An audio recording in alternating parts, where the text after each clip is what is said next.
네, 이 시간 누가복음 말씀 40번째 시간으로 4장 14절로 15절 말씀, 짧은 말씀이지만 이 말씀을 통해서 저와 여러분에게 주시는 메시지를 함께 나누도록 하겠습니다. 자, 먼저 지난 시간 말씀들을 통해서 저와 여러분은 예수님의 광야 40일 기간을 살펴보았습니다. 그 기간 동안 찾아왔던 마귀의 세 번의 시험을 우리가 볼 수 있었고, 이것을 오직 기록된 하나님의 말씀으로 물리치시는 예수님의 모습을 함께 볼 수가 있었습니다. 마귀는 그가 할 수 있는 모든 방법을 동원해서 예수님을 어떻게든 넘어뜨리려고 했지만 어떻게 됐습니까? 예수님께 전경기 참패를 당하게 되었습니다. 그래서 결국 마귀는 어떻게 합니까? 4장 13절 말씀을 보면 함께 읽어보겠습니다. 마귀가 모든 시험을 다한 후에 얼마 동안 떠나니라. 모든 시험을 다 해봤지만, 시도해봤지만 다 패배를 하고 힘을 소진한 마귀가 이제 떠나가게 됩니다. 그런데 마귀가 완전히 물러난 것이 아니라는 것을 우리가 알 수 있습니다. 얼마 동안만 떠나니라. 이것은 마귀가 때가 올 때까지 잠시만 물러났다라는 이야기인 것이죠. 마귀의 시험은 어떻습니까? 이후에도 예수님의 공생의 사역 기간 내내 예수님의 모든 사역들을 방해하는 일에 끊임없이 나타나게 되죠. 그리고 마귀가 생각한 결정적 공격의 때는 언제였습니까? 바로 예수님을 십자가에 못 박는 것이 그가 생각했던 결정적 공격의 때였습니다. 예수님도 이것을 정확하게 간파하고 알고 계셨습니다. 그래서 누가복음 22장 53절에 보면 예수님이 붙잡혀 가실 때 이런 말씀을 하셨죠. 우리 함께 읽어보겠습니다. 내가 날마다 너희와 함께 성전에 있을 때에 내게 손을 대지 아니하였도다. 그러나 이제는 너희 때요 어둠의 권세로다 하시더라. 어둠의 권세, 즉 마귀의 권세가 이제 힘을 발휘해서 유대 종교 지도자들을 통해서 예수님 당신을 붙잡아 가게 된다라는 것을 지금 알고 계신다는 말씀이죠. 마귀는 십자가에 하나님의 아들을 매다는 것으로 비장의 공격을 가했지만, 여러분, 그런데 이 일이 어떻게 됐습니까? 반대로 이 일은 오히려 대역전의 사건이 되어서 십자가에서 죽으시고 부활하신 예수님이 오히려 승리하게 되는 일이 된 것이죠. 그리고 이것을 믿는 자마다 구원을 얻게 하는 복음이 되게 하셨습니다.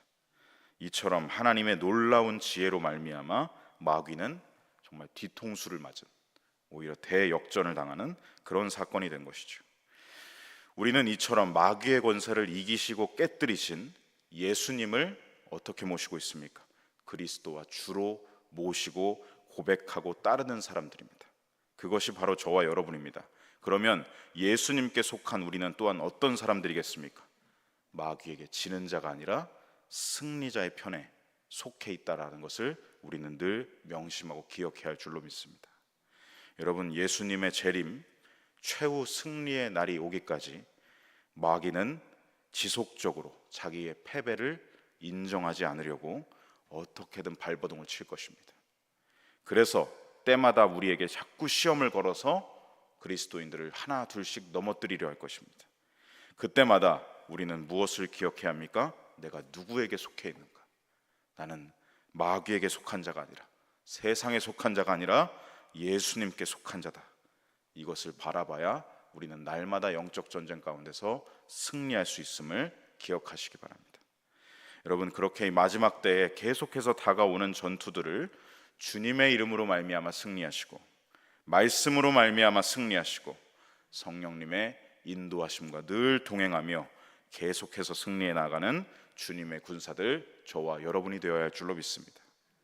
이어지는 오늘 본문 말씀은 광야에서의 모든 시험을 이기신 예수님께서 드디어 공생의 사역을 시작하시는 장면이 기록되어 있습니다.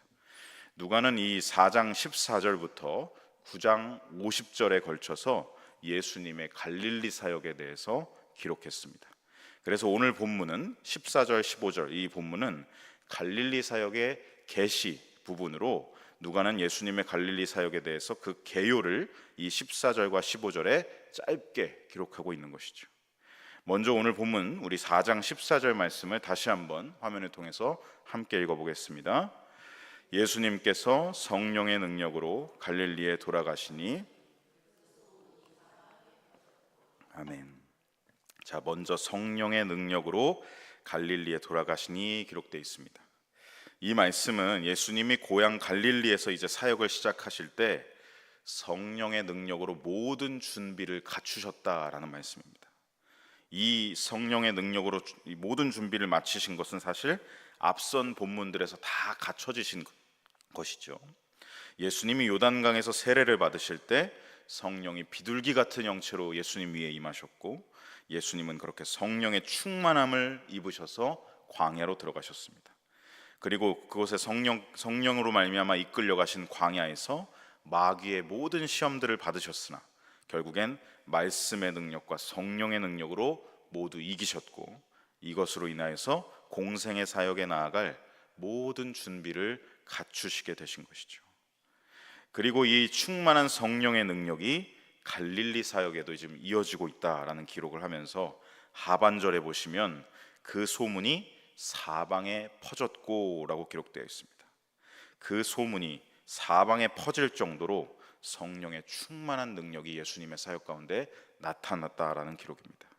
그런데 우리가 여기서 오해하지 말아야 할 것이 있습니다. 무엇이냐면 예수님은 스스로 자랑하고자 그런 의도로 소문을 내셨다라는 오해를 해서는 안 됩니다. 여러분, 성령으로 충만한 사람은요, 스스로를 과시하지 않습니다. 자기를 드러내지 않습니다. 자기를 나타내려 하지 않습니다. 성령의 능력은 여러분 결코 나를 과시하고 드러내라고 주시는 능력이 아닙니다. 성령의 능력은 무엇입니까? 오직 하나님 나라를 전파하고 영혼들을 돕고 영혼들을 섬기고 영혼들을 살리기 위해 우리에게 주시는 능력이라는 것이죠. 그러므로 여기서 그 소문이 사방에 퍼졌고, 이것은 예수님이 자신을 막 드러내시고 자랑하셨다라는 것이 아니라 예수님의 사역 속에 나타난 성령의 능력 때문에 이것을 경험하고 본 사람들, 그 사람들의 입에서 입으로 전달이 되면서 그렇게 갈릴리 사방으로 퍼져나갔다라는 것을 기록하고 있는 것이죠. 특별히 여러분, 이 갈릴리 지역은 어떤 지역이었습니까? 이스라엘의 중심 지역이 아니었습니다. 예루살렘과는 다른 곳이었습니다. 변방 중에서도 변방이었죠. 아주 역사적으로 계속해서 소외되었던 지역이 갈릴리 지역이었습니다. 중심부인 예루살렘보다 관심이 덜 미치는 지역, 이곳으로 예수님이 그러한 곳에서 성령의 능력으로 사역하시면서 어떻게 하셨습니까? 하나님 나라를 가르쳐 주시고 말씀을 전파하시고 병든 자들을 고치시고 일으켜 주시며 그 영혼들을 하나하나 긍휼히 여기시는 그 모습을 보면서 그 갈릴리 사람들에겐 큰 은혜의 충격으로 다가왔던 것이죠. 어떻게 역사적으로 계속 변방에 속했던, 늘 소외되었던 이곳에서 어떻게 저런 분이 우리에게 이런 사랑을 베푸시는가, 은혜의 충격을 그들이 받았던 것입니다. 여러분, 어떤 왕과 어떤 지도자도 갈릴리 지역을 세심하게 살피거나 돌본 사람들은 없었습니다. 그리고 이때는 어느 시대였습니까? 아주 암흑기 중에 암흑기였죠. 로마가 이스라엘을 지배하고 이스라엘 나라는 분봉왕들로 인하여서 4분 5율로 그냥 찢겨져 있었습니다. 그 분봉왕들은 어떠했습니까? 백성들을 보살피고 돌보기보다 자기 권력 유지에만 혈안이 되어서 백성들은 그냥 뒷전이었죠. 그런 변방의 갈릴리에 있는 자신들을 긍휼히 여기시는 분이 나타나시고 각종 질고에 허덕이는 자신들을 돌보시는 분이 나타나셨다. 정말 은혜의 충격으로 다가갈 수밖에 없었던 것입니다. 이렇게 예수님께 임하신 성령의 능력은 불쌍한 영혼들을 향한 하나님의 사랑과 은혜를 그들에게 나타내 보이시는 크신 능력이었던 것입니다. 그러니 그 은혜의 능력을 경험한 사람들은 잠잠할 수가 없는 것이죠. 침묵할 수가 없는 것입니다. 이런 분이 나타나셨다, 하나님의 사랑을 우리에게 전하시는 분이 나타나셨다, 드러내고 입소문을 내면서 소문을 퍼뜨렸던 것입니다. 이어서 우리 15절 말씀 함께 읽어보겠습니다. 친히 그 여러 회당에서 가르치심에 무사람에게 칭송을 받으시더라. 자, 예수님은 말씀을 가르치는 사역도 하셨는데 어떻습니까? 성령의 능력으로 가르치시니 이 가르침 또한 그 당시 선생들이라고 불렸던 랍비들이라든지 이 서기관들, 율법학자들에게는 결코 들어보지 못했던 그런 말씀을 이 사람들이 받았던 것이죠. 여러분, 예수님의 가르침에는 생명이 나타났습니다. 그 가르침을 믿음으로 받는 사람들의 심령을 새롭게 변화시키는 생명의 능력이 나타났던 것이죠. 그래서 한 회당에서 가르치심에라고 하지 않고 어떻게 합니까? 여러 회당에서 가르치셨다. 왜냐하면 주님의 가르침 속에 나타난 생명의 능력이 결코 한 회당에서만 가르칠 수 있을 정도로 끝난 것이 아니라 모든 회당들을 돌아다니면서 가르치실 정도로 그 생명의 능력이 탁월했다는 것을 우리가 알 수가 있는 것이죠. 또한 뭇 사람들에게 칭송을 받으셨다라는 말은 그 사람들이 막 졸면서 가르침을 억지로 들었다라는 게 아니라 그 가르침에 대해서 감탄했다, 경이로움을 느꼈다. 그래서 그 말씀을 들은 사람들이 예수님을 칭송했다, 찬양을 했다는 것이죠. 그 정도로 탁월한 가르치심이었다라는 것을 우리가 알 수 있는 대목입니다. 여러분, 이것이 바로 성령의 능력입니다.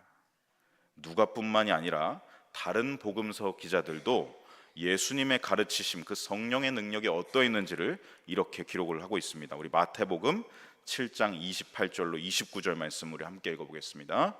예수님께서 이 말씀을 마치심에 무리들이 그의 가르치심에 놀라니 이는 그 가르치시는 것이 권위 있는 자와 같고 그들의 서기관들과 같지 아니함일러라. 아멘. 우리가 산상수훈이라고 부르는 예수님의 가르침을 다 들은 사람들의 반응이 이와 같았다라는 것입니다. 예수님의 가르치시는 그 말씀을 듣고는 놀라움을 금치 못했다. 그 가르치시는 것이 권위 있는 자와 같고 서기관들과 같지 아니함이었다. 아무리 그 당시 유대인들 중에 뛰어난 율법 지식, 말씀 지식을 가진 랍비, 서기관이라 할지라도요, 사도 바울의 스승이라고 했던 가말리엘이나 그의 문화에 있던 누구든지 그 누구라 할지라도 그들이 가졌던 권위, 말씀의 힘은 아무리 뛰어났어도 여러분 어떻습니까? 어디까지나 인간의 수준을 벗어나지는 못합니다. 그런데 이 땅에 오신 하나님께서 직접 그 하신 말씀들을 가르쳐주고 계십니다. 말씀의 근원이신 예수님, 말씀 그 자체이신 예수님께서 가르치시니 그 권위에는 인간의 권위가 비할 바가 되지 못하는 것이죠. 마가복음에는 또한 이렇게 예수님의 가르침에 대해서 이렇게 기록을 하고 있습니다. 마가복음 1장 27절 말씀 함께 읽겠습니다. 다 놀라 서로 물어 이르되 이는 어찌미냐 권위 있는 새 교훈이로다 더러운 귀신들에게 명한즉 순종하는도다 하더라. 여러분, 그동안 누구도 어떤 랍비도 어떤 서기관들도 하지 못했던 일을 사람들이 보고 있습니다.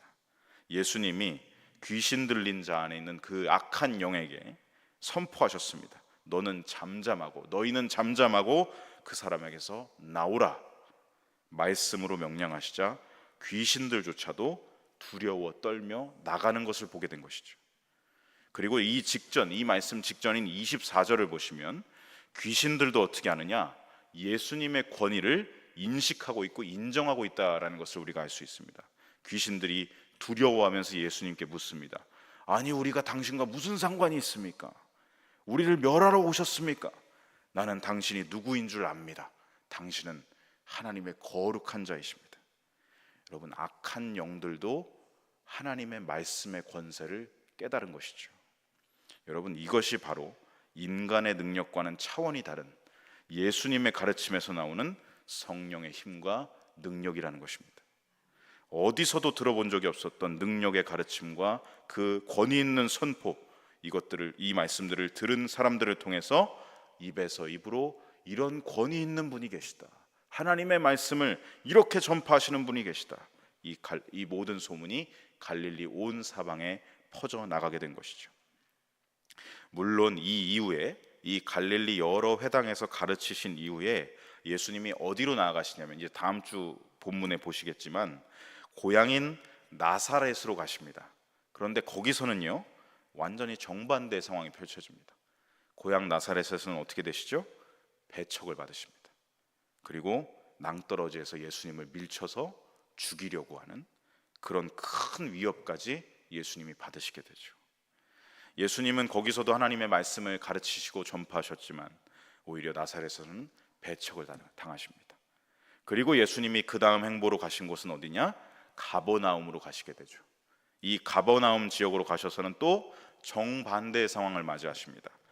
이 사람들은 어떻게 하느냐? 우리에게 더 말씀을 가르쳐 주십시오. 우리를 더 고쳐 주십시오. 우리를 더 회복시켜 주십시오. 사람들이 예수님을 계속 붙들고 늘어질 정도로 큰 환영을 또 받으시죠. 그런데 예수님은 어떤 모습을 보이시냐면 사람들에게 나사렛에서는 배척을 받으셨고 바로 또 가버나움에서는 대환영을 받으셨는데 배척과 환영이든 어떤 상황에서도 예수님은요 휩쓸리지 않으시는 모습을 볼 수가 있습니다. 예수님은 그런 것들에 휩쓸리지 않으셨던 그 이유가 무엇이겠습니까? 하나님 아버지께 받은 사명이 마음 중심에 있었기 때문에 욕을 먹던 죽음의 위협을 당하던 환영을 받던 그런 것들에 휩쓸리지 않고 나는 오직 사명만 감당한다, 이렇게 나아가셨다는 것이죠.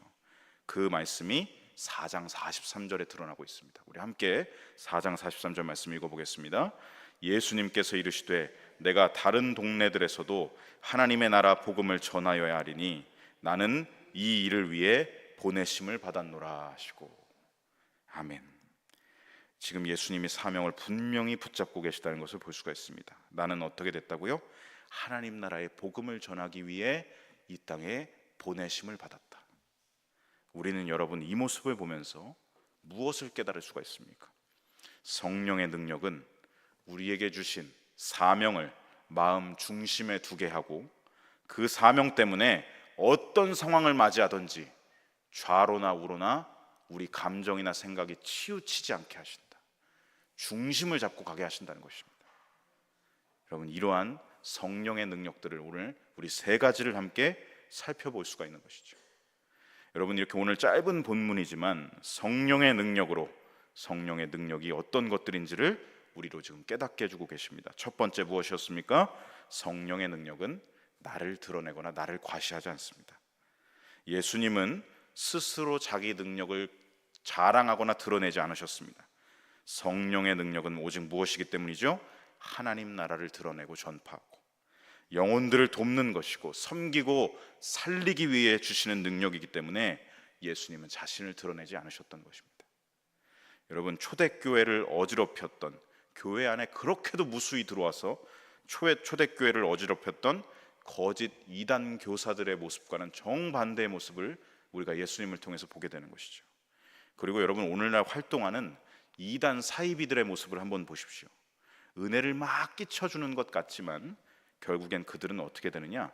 마지막에 가서는 자기를 드러냅니다. 자기를 빛내려고 하고 자기를 과시합니다. 최근에 여러분 PD 수첩을 보신 분이 계신지 모르겠습니다. 거기 허경영이 나오는데 그 사람이 그냥 웃긴 개그맨 같은 그런 사람이라고 생각했는데 거기 나오는 보도를 보면 너무나 충격적이었습니다. 온갖 종교와 철학 지식을 다 어떻게 공부를 했는지 그걸 다 짬뽕으로 혼합해서는 그 지식을 자기 언변으로 포장을 해서 사람들을 하나 둘씩 홀렸다고 합니다. 처음에는 이 허경영의 강연에 빠져든 사람들이 다 거기에 홀렸던 것이죠. 대부분 어떤 분들이냐면 다 부자들, 막 건물 가지고 계신 분들, 이런 분들이 이제 돈 말고 좀 지식을 얻고 싶어서 허경영의 강연을 들었다가 거기에 그냥 하나 둘씩 막 빠져들었다는 것이죠. 그런데 허경영이 그렇게 막 지식을 가르쳐주고 그런 건 좋았겠죠. 그런데 결국엔 그 종착역이 어디였느냐? 자기가 하늘이라고 말합니다. 자기가 하늘이다. 그래서 저 경기도 장흥에 가면 자기 그 본거지를 뭐라고 하냐면 하늘궁이라고 줬습니다. 하늘이 여기 산다는 겁니다. 자기가 신이고 자기가 진리라고 자기를 과시하고 드러내는 것이 그 사람의 모습이라는 것이죠. 여러분 그게 바로 이단입니다. 달을 이, 끝, 단, 끝이 다르다는 것이죠. 종착역이 예수님과는 확연하게 다른 것입니다. 가짜입니다. 여기저기서 온갖 좋은 지식 다 가져다 붙이면서 쥐어 짜내서는 결국 자기를 바벨탑처럼 높이는 사람들이 바로 이단 사이비들입니다. 여러분 오늘 본문에서 예수님을 보십시오. 사역하시는 그분의 모습을 보십시오. 예수님은 스스로를 드러내지 않으십니다. 예수님은 무언가를 쥐어 짜내지도 않으십니다. 그냥 성령의 능력이 나가셨을 뿐입니다. 충만한 성령의 능력이 그 가르침 속에 흘러가는 것이고, 진리에서 오는 능력이 사람들에게 능력으로 임했던 것입니다. 여러분, 무엇입니까? 진짜는요, 자랑하지 않습니다.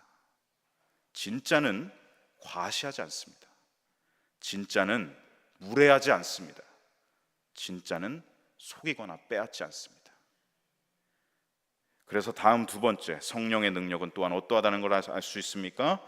권위와 권세, 그 힘과 능력이 인간이 가진 능력과는 비교할 수 없이 뛰어나고 탁월하다는 것을 우리 성령의 능력을 우리가 알 수 있었죠.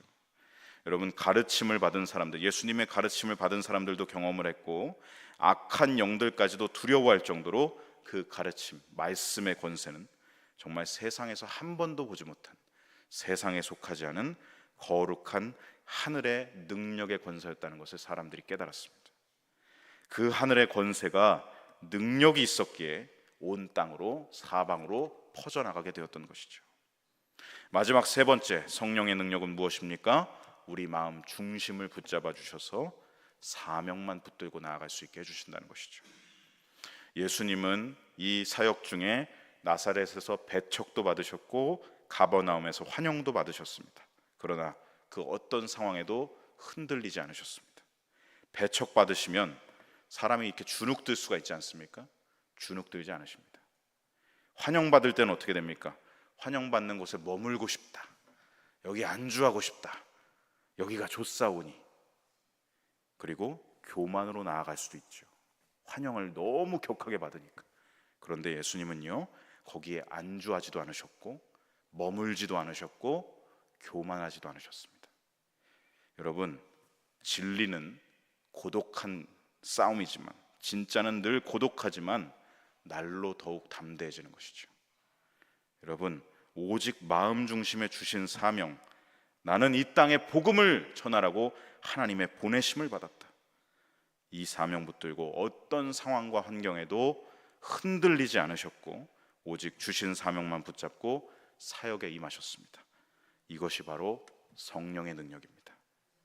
말씀을 마무리합니다. 사랑하는 성도 여러분, 저와 여러분에게도 예수님의 모습을 통해 나타나는 이 성령의 능력, 이 성령의 능력이 너무나 필요합니다. 예수님께서 성령의 능력으로 사역을 시작하시고 사역에 임하셨던 것처럼 그분께 우리가 위임을 받지 않았습니까? 사명을 위임을 받았습니다. 그러므로 모든 그리스도인, 왕 같은 제사장들로 부르심을 받은 주님의 일을 감당하고 있는 저와 여러분들도 어떻게 합니까?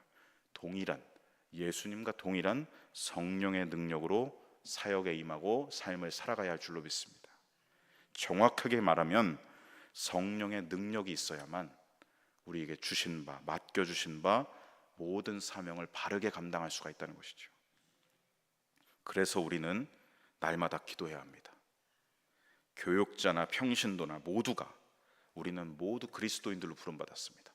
모두 왕같은 제사장으로 부름받았습니다.